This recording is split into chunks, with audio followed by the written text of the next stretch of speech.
Right, anyway, Wow. let's move on from there. Where were we? So we spoke a little bit about, let's talk about Shedinja, because I'm not too clued up on Shedinja. All I know is it's doing better. It started off at EUIC, right? And it got two Yep. top eights, is it? Two top eights in Santa Clara? Yep, that's what I've written down. Yep. That's correct. So, first of all, Joe, I need you to tell me, well, I kind of know what it does, right? But tell us how it works, if it's actually a viable deck moving forward, and then is it worth countering for? So I think the general premise of the deck is that you are trying to have an Oranguru in the active position, a Ninkada or two in play in the early game, and Blitzel, Blitzel, Blitzel. Okay. And then you build up to sprint as much as you can every turn, literally to the point where you run your deck down. Like, through your process of sprinting, it's not only that you're trying to find more zebras and Shedinjas, but you're just trying to make your deck zero. Like, that's the plan. Okay. So you get your deck to zero, so you just will be in a resource management loop where you get back a combination of Brock's Grit to get you your next energy, Monkey, Shedinja, and Ninkada. And you try and loop those things as much as possible. Right. And when you have a chance, you try to use a combination of Hiker and Trumbeak to remove Guzmas from the opponent, because the entire idea is based completely off Shedinja taking, your opponent takes one less prize, right? Right. So Yeah, okay. you don't care that they're taking a knockout every turn, because the whole plan is you can sprint your way into Brock, which then makes you sprint into those Pokemon to reestablish that board state that you had last turn. Okay. So the entire idea is run them out of Guzmas before they take 6. That's the whole plan. And sometimes, like, you want 2 in play so you can play around like Escape Rope and stuff like that as well. So the deck gained Mew from Unbroken Bonds, so you no longer lose to like Pikarom and Magikarp Warlord as badly as you used to. So that's like a bonus. The Trumbeak and Hiker was like the American idea, whereas the one at EU was the Slowking Memory Melt combo. The Slowking one is much harder to play because you have to manage your bench, trying to juggle these Ninkadas and Blitzels, and then still keep your Ditto slot open or a Slowpoke slot open to actually Memory Melt people. But it's far stronger because you have the benefit of taking away specific pieces that aren't just like a Guzma off the top 5 cards of the deck. So there's like that trial and error issue with the Hiker where you can randomly just like miss or whatever off the top 5 cards and you've wasted your supporter, which is actually really crucial because you want to be using Brock's Grit a lot. The other cool thing that I saw Pedro do, he now plays Giovanni's Exile and the Diglett to underground work cards as well, to be an active mill approach. To again cheese cards out of the opponent's deck whilst also progressing your win condition a lot faster because you're trying to run the opponent out of deck, basically, is the whole plan. So, yeah, I think you have to tech for it. Okay. And that can be done by playing high Guzma counts, ropes in the early turns, but the biggest one's obviously Field Blower. If you play more blowers, you're going to have more turns of taking a prize card when you attack, and that's all you got to do. So, yeah, that's the easiest way to tech for it, but it can still beat like a lot of these decks. Like Charizard only plays 3 Guzma and like 1 Blower. It can still have a very good time against that. I think its biggest concern matchups are like Zapdos, especially if they add in a Blower, Zoro, especially if they add in Guru. Like, there's all these things that will have enough to take 6 prizes against you. But you have to have it in mind, I think, if you're going to beat it a lot of the time.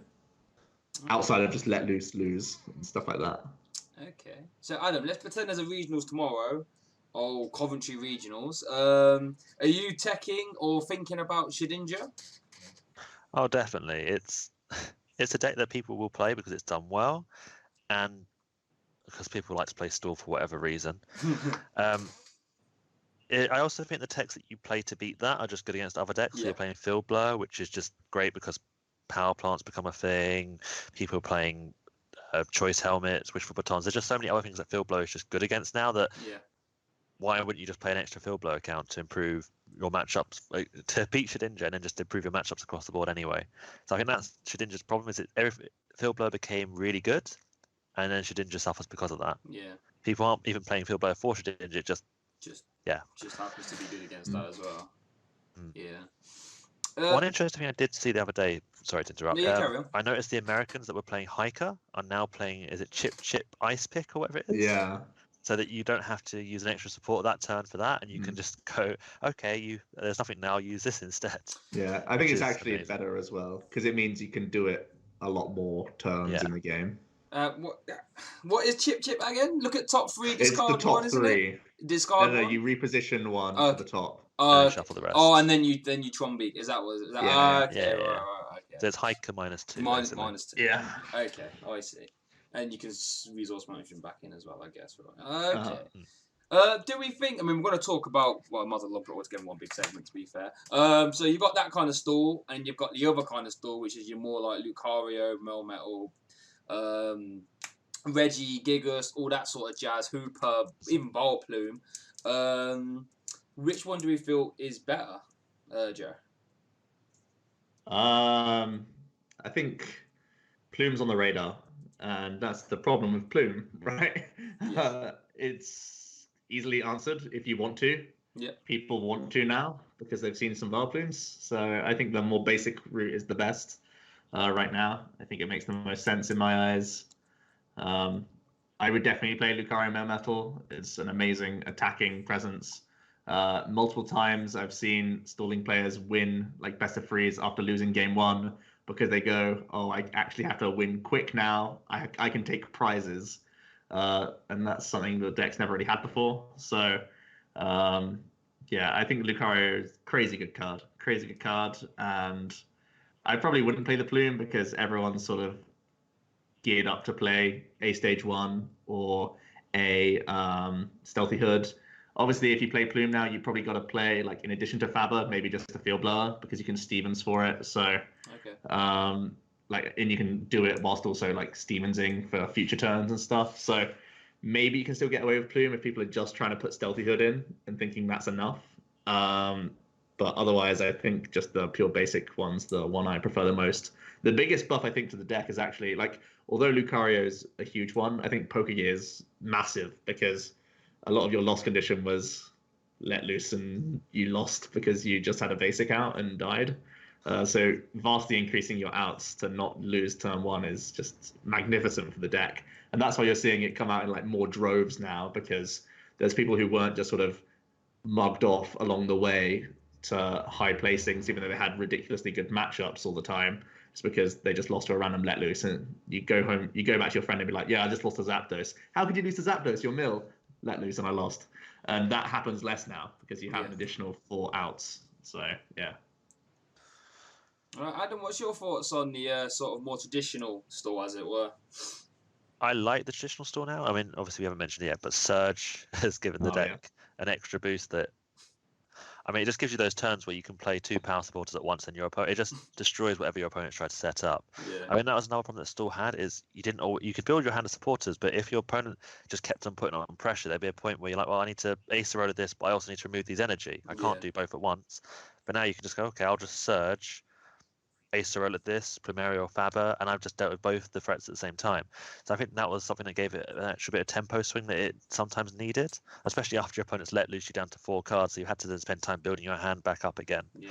Because even if you Pokegear into that Stevens Resolve, you then lost time anyway because you've had to Stevens Resolve while your opponent's just like, okay, I'll just attack you again, So I think the Surge definitely helps that, and it helps you recover when that happens. I always forget about Surge, man. That's I've been lucky. I haven't had to play against Stall yet, but I imagine you're just gonna be sitting there thinking I'm doing all right. Yeah, like you said, they'll drop that Surge, and all of a sudden, just like I don't know, double Primario or something. Ravi was doing he was doing some filthy things with it. He was playing a really cool list of Stall yesterday. He played Lance Prism Dragonite. Okay. He got 2 fast calls out, and he was just going, "I'll grab Lieutenant Surge, the one I want, and then Lusamine." And it was getting so silly. Oh, Lance does 2, doesn't it? Oh my god, Jesus. It was pretty crazy to see that. I want to try out a Lance build of Mill. I think it's genuinely looks pretty good to me. You can always Stevens it out, right? When you can see it coming. Oh, I've just all this and then oh my 2 Dragonites. Jeez, what would you even do? What do you even do? Oh, That's like whenever I saw a board state, it was like 1 Lucario, Melmetal Active, and 2 Dragonites that people can't spend their resources to kill. So he's just getting so much value out of them. It's pretty crazy. that's actually, yeah, that's ridiculous. So we talked about teching for Shedinja. Are there any sort of ways we can tech for the traditional store? Yeah. Sure. I mean, playing more non-GX attackers is a great start. The fire decks naturally have so much recovery of energy cards. I think they're naturally okay and like fine. Um, like I said, Zapdos Beasts has a pretty bad time, but other Zapdos builds, if you go towards Jolteon, you can play Zeraora. Pikarom is Pikarom. As long as they play enough non-GXs, they can still do okay. Zoro can play their own Monkey and Tantalizer and all those things. I think it's only really like Wheezing that auto loses. Zapdos Beasts has a real bad time. I think those are like the straight out auto loss to Mill. Everything else, if they want to respect Mill enough, can answer them. It's just Mill's got more and more ways to just shut you down eventually and grind you out. And they also put you on a clock a lot more now because they're just hitting you for 50 every turn. So it's not that you're just draw passing until you find your answer. Yeah. They're just actually putting you on the clock to draw cards, which naturally like sinks your deck faster. So the game's become a lot more sort of close knit in terms of like you actually have to try and play your main game plan a lot of the time against Mill, which is ugly because you might have some like awkward discards and stuff along the way, which hurts you. So Mill's attacking on 2 fronts now. They're much more aggressive at trying to win the game. They'll probably take 6 prizes a lot of the time against you. Oh, that's. I'm glad I haven't played against this yet. Adam, how are we getting around Mill? I mean, like the main one, Reshizard, I think we saw in Santa Clara. So one of the lists was playing Arcanine, which it has energy recovery, it hits through Hooper, and it has a big attack. That just single-handedly can destroy Mill on its own. Mm-hmm. So I think Reshizard lists that are really scared of Mill can play that, and they can play Shining Lugia. So they've got 2 attackers against Mill. You can even Lugia GX one of them away, and they're still fine to do everything else. So Reshizard can easily tech for it. As Joe was saying, like every deck apart from Zap Beasts and Weezing can tech for it, I would say. Even Malamar could just loop a Marshadow a few times to destroy them. I think every deck's got the answer. It's just, whether you want to play that answer or deal with the rest of the format. Personally, I think Arcanine's fine because Arcanine's a great attacker on matchups, just a good card in general. And then some of the other cards you'd play, such as Field Blower, to deal with pans and extra judge cards, are just good anyway. Okay. The more specialized techs, like playing Guru and Zoro and make them pay Persian and all that stuff, I'm not sure people will go that far because you don't want to tech for just Mill. Yeah. I mean, nobody expects to play against 3 Mills in a day, but you might expect to play against 3 Zapdoses. Yeah. So I think you might still, people won't necessarily tech specifically for Mill. So Mill's always going to have that chance. But it's not fun for it if people respect it. Yeah. I feel Mill's in a bit of a weird one because it's like everyone knows it's good. Like I've got it in potentially my top 3 decks. I mean, I think it's nuts. And like you said, Joe has got that damaging, that attack now as well. So I think Mill's like really, really good. But then it's also like people, like you said, are willing to go down the make and pay Persian route and actually say, right, this isn't happening, stop this now. Like, which is something I might do because I ain't losing to that. No, it ain't happening. There we go. Ditto Persian. Let's get it on. But so if we both like I said, Coventry regionals tomorrow. Happy days. It's like right here on this table. But you have to play one of those stalls. Joe, which one are you playing? I wouldn't play Plume. I would just play a basic stall. Okay, so no Shedinja then. You're going down to like Mikari Mermet or Regigigas, all that stuff. Yeah. Yeah. And then Adam, same question to you. I'd have to say the same. That's the most consistent, powerful version. Just the one to play. Okay, well there we go. That's a comprehensive look at your stalls there. Oh my lord. Let's get off something a bit off stall.